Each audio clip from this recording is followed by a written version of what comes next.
একদিন এই দেশটা ছিল পাকিস্তানের হাতে। তারা নানাভাবে দুর্ব্যবহার করত মোদের সাথে। পরের অধীন বসত করা ভাই রে সে কি জ্বালা। এ দুঃখ যে কত বড় যায় না মুখে বলা। 24 বছর এমনি ওরা বাঙালিদের ঘাড়ে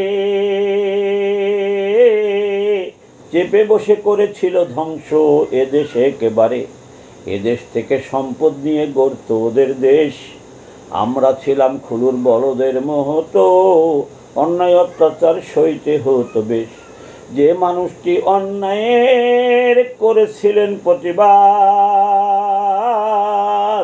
তিনি বঙ্গবন্ধু শেখ মুজিবর, যার নেতৃত্বে এনেছিলেন স্বাধীনতার স্বাদ।